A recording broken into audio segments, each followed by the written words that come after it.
I'm April Gibson, and I am a poet, a writer, a professor, a mother, a Southsider, and I have a book out here.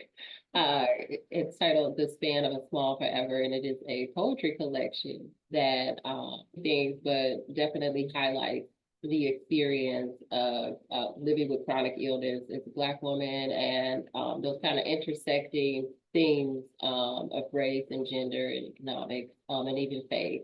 I've been a mother for 23 years. So I had my children very, very young. I write about that a lot in the book. There's a section about it.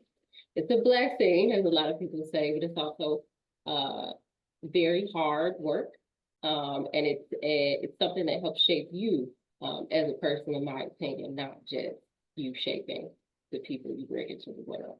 The journey of motherhood that has taught me more about myself and the world than anything. Children are just as much a part of the journey of becoming a writer as myself. It's a lot of stuff in this book, and it took about 10 years to write. In terms of the themes about the book, this is me trying to break, my silence about certain things and like speak up. And I hope the one reader looking at a experience of Paul can feel seen, can feel heard, and that they can feel motivated or inspired, but also more largely, systematically, that some more noise gets out there about, hey, this is a problem. The one thing in terms of medicine and art is that everybody has a story. And so I feel like taking an artistic approach and even showing people that they can do this themselves.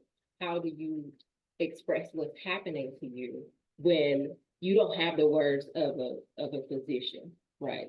But you know what it felt like to be dismissed. You know what it felt like. The journals and magazines are super important for poets. That's where most of our work is first published. And even if you never have a book, you can still have several publications in the journals and magazines. So when you do get your work somewhere, it's always, always super excited.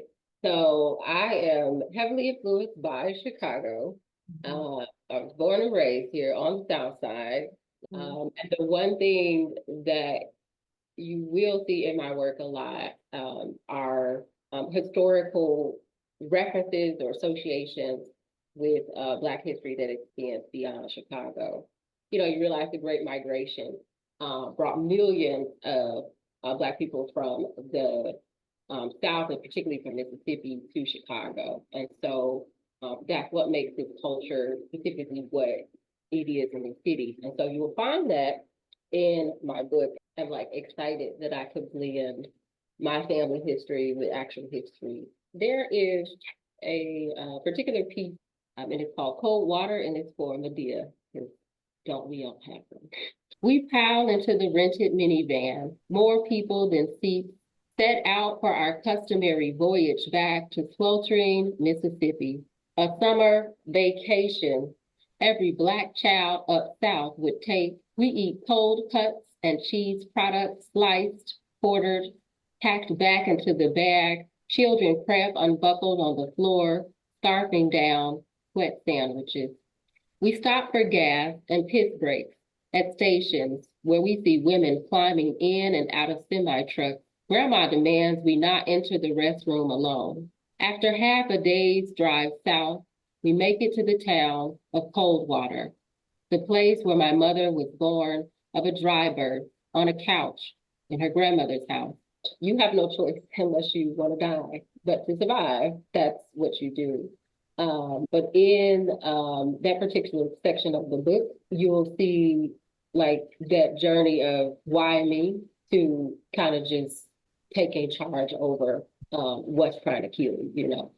And so it's okay and angry, and that people need time to heal. Politics and poetry. So a lot of my work would be considered touching on political stuff. But if you live a life that is constantly politicized, what choice do you have? You know that everything is political. It's like if you're a woman and it's like, are you going to be able to make choices about your body or not?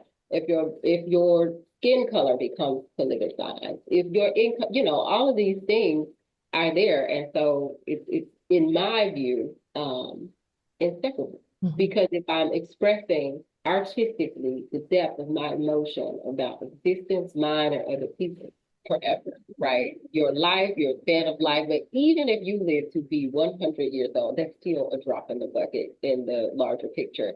And so, an experience, a broad, complex experience of a life that is not over.